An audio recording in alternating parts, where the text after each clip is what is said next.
Hey, and welcome back to my YouTube channel. This is a space where I share real and raw stories and strategies and tips about being a CEO, a mom, and life in general. And today I am getting real with you guys and sharing what I would go back and tell myself 5 years ago when I started my company.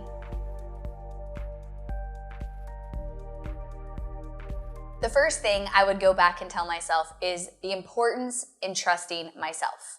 If I reflect on all of the successful things that have happened in my business, every single one of them came from me guiding it, my trust in myself, and maybe taking information or guidance or coaching from somebody and then turning that into my own. And looking back, I was 20 years old when I started my company. So I had a lot of outside advice. I had my parents, I had mentors who were older than me. I had friends who thought they knew what they should tell me. And I sometimes would take too much of their advice and it would actually set me back. Because the reality is, you know your business better than anybody else. You know the vision that you have. You know where you're going. It's sometimes hard to explain that vision, but you know it deep down. And so when I reflect at every decision from starting my business to moving fully into Facebook ads and marketing, to deciding to build a team, to choosing the services we offer, to the marketing strategies, every one that was the most successful and made the biggest impact to my business started with me.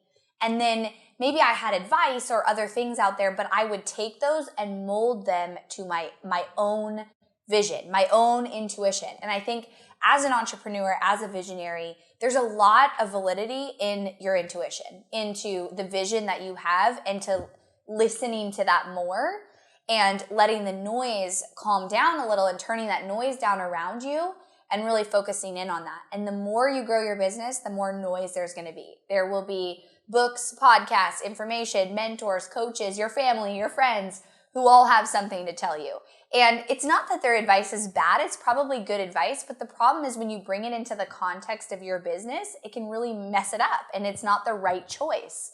And so looking back, and when I even look back at my biggest struggles over the last 5 years, they all came from me thinking that somebody else's idea was the best thing to do and they were right, and me kind of ignoring my own intuition and doing what they said versus what I said. So I would go back and tell myself, trust yourself now, but also as you grow, trust yourself. And that's almost more important. So no matter where you are right now watching this video, I want you guys to trust yourself. And I want you to take this with you leaving this video, because there might not be something today right now where you're like, I don't know what the decision is. But going into next week, next month, next year, something is going to come up where you're going to have this pull internally where you're like, I think this is what I should do. And then you're going to have this noise all around you telling you to do something else. A huge example for me was college, right? Society, my friends, my family, everybody tells you have to go to college. You have to get a degree or you will fail. I had the internal pull to say, that doesn't make any sense because I'm making money over here and this is costing me money. So I'm going to question that. And I wish I questioned it sooner. I wasted money and time that I could have spent building my business. So the next time you have that internal pull and you have that vision and somebody doesn't believe in that vision, you need to believe in it. That's what will feed your growth and lead to the most success in your business. The second thing I would go back and tell myself is that there's no such thing as a perfect business. And I'm very much a perfectionist. I like all my items crossed off on my to-do list. I like to achieve all my goals ahead of time. I was a 4.0 student. I go after the thing. But the problem with business is if you are growing, things are breaking. And so if you're chasing perfection, you'll never get there. And you're going to feel like you're always failing. So the second I kind of came to this realization and started to go all in on the fact that it's never going to be perfect. Something will always be breaking. And then dialing in, where should I put my attention and energy? So for example, you're usually going to have a push and pull balance between growth and marketing and sales, and then operations and delivery in the back end. And what happens is you put all your energy, you put all your attention into growth and marketing, it starts working, you get new sales, you get new customers, you get new clients. Well, that's going to go break your delivery. That's going to go break the back end, the operations. And so then you have to go fix that. Then you fix that, you build that to stability, and then you need to sign more customers and more clients, and you need to go back over to marketing. And so the idea that you're going to someday achieve this like perfect business that flows perfectly and everything works and you sign all the customers and you don't have to do anything as a CEO but sit there and just like watch it grow is BS. Like you'll never get there. And I have a lot of friends who have built way bigger companies than I have. I've studied massively successful entrepreneurs. I've built a multi-million-dollar company, and I can tell you it doesn't matter at all where you're at today. There will always be problems. And if they're not, your business is probably not growing. The problems come from the growth. So stop trying to chase this idea of perfection, of I need to achieve this like marketing machine that works constantly and it never breaks and it works perfectly, and then the delivery and everything's perfect, because you'll never get there. And instead, ask yourself, where do I put my resources? Where do I put my own time, my team's time if you have one, your money, your resources, your time in your company? What area of the business do I put them in to move the needle most? And it's going to alternate. There's some seasons, there's some quarters, there's some months that's going to be marketing and sales and growth. And then there's other times that's going to be delivery, and you've got to slow down the marketing so everything doesn't break and you can retain your customers and your clients.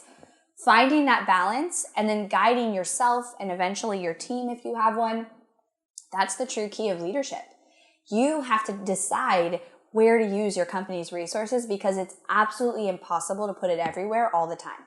So if I could go back and tell myself, your business is never going to be perfect, and as long as you're growing, things are going to be breaking. You just got to make sure not the wrong things are breaking and you're putting your energy and your attention into the right places that are going to lead to growth and sustainability. The third thing I would go back and tell myself when I was starting my business is to get help sooner. And this doesn't just relate to directly in my business. This is also in my personal life. And there's not a lot of people out there talking about how to be a mom and a business owner. Even when I go study, really successful business owners, they're all men. And they're all like leaving their family for 9 hours a day, and they can build this business and then come home and they have dinner. And we are changing the game right now as women. And there's now a possibility to have both. And you could be a present and engaged mom and a successful, wildly successful CEO and business owner. But you can't do it all. And so if I could go back, I would get help sooner. I'd get help both in my business, but also in my home. For me, one thing I really struggled with was eating. I didn't eat enough food. I would treat my working hours like heads down. I can't have any distractions. I only had, 4 or 5 hour window that my husband was watching my kids or my son, or eventually when we got a nanny. And so I would just not eat. And I was breastfeeding. I lost all this weight. I was not healthy. And so I finally hired a chef. And that sounded like, I don't deserve that. I'm not making enough money yet. Like, I can't have a chef. That's crazy. Who has a chef? And so I waited way longer to be able to do that. But that decision alone made me healthier. I was more effective in my work because I wasn't starving and then like eating chips at the end of the day. And it doesn't matter, like it's going to be something different for you where you need help. But what you have to identify as a mom and a business owner, if you're not a parent, it's still relevant to you. Where are you spending your time that you shouldn't be?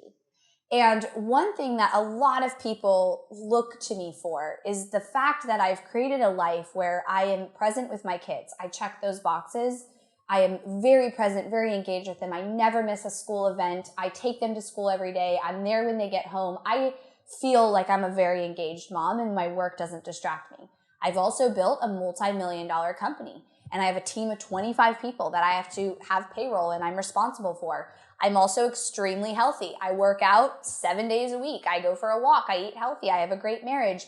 I've checked all these boxes, but not because I'm doing all these things. And oftentimes people will say, well, when do you sleep? And I'm like, I sleep 8 hours a night. And that's because I have help. I have a nanny. I have a chef. I have help in my house. And I didn't start out with all those things. I built on them. But what I started asking myself in the beginning was, where do you need the most help? And what are you doing in your day that you shouldn't be? And in your business, are you doing admin things? Are you spending 2 hours a day checking your email? Are you booking your appointments? Stop feeling sorry and guilty for getting that help and like you don't deserve it, because that help is going to lead to your success. You absolutely can't do this alone. And even if we look at parenting, we used to do this in tribes. We used to help each other. And now it's like this expectation of you have to build this amazing life and do everything yourself with no help. And people don't talk about the help. And like I said, maybe that's just a nanny for 5 hours a week right now to help you with your kids so you can actually get focused time. Moms, a lot of time I see treat their business like a hobby. And if you want to have a seriously successful business, you need to treat it like that. And the way we treat a business like that is we create strategic time. So if I could go back, I would tell myself to get help sooner. I wouldn't feel guilty for that. I had people in my life who didn't understand that. They weren't entrepreneurs. They weren't business owners. The average person thinks that is extra and you shouldn't be getting that type of help. And I had, family members who now have kind of copied me and they got chefs and had all that help, but they were like, you shouldn't do that. I mean, I did that my whole life. I took care of the kids. I did all the laundry. And so that's the messaging that we're getting. And the sooner you get help, the sooner you can optimize your time and be more disciplined with your time and spend it more strategically, the more you're going to grow. So get that help, and it can look like whatever it should look like for you today. It's not going to be the same as me. It's not going to be the same as somebody else that you look up to, and it's not going to be all at once. You might, just like I said, have a very small amount of help that you can get today, but that will make a massive difference in your success and how you spend your time. Those are the 3 things I'd go back and tell myself if I was starting out. And the reality is you're going to make mistakes as you build your business. So hopefully you've learned from these. But if you are somebody who's just starting out, or you hear one of these things and you're like, oh my gosh, I'm not doing these, I want you guys to work on trusting yourself. Really lean into that as you build your business, and don't forget it, because that's not just about the beginning of your business. That comes up at every time we're being pushed to go into an uncomfortable area, a new area.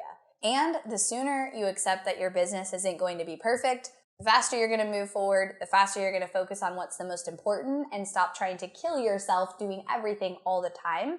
Because if your business is growing, it won't be perfect. And finally, get some help. Whatever that looks like for you today, get that help. Make sure your time is being spent strategically. Value that time.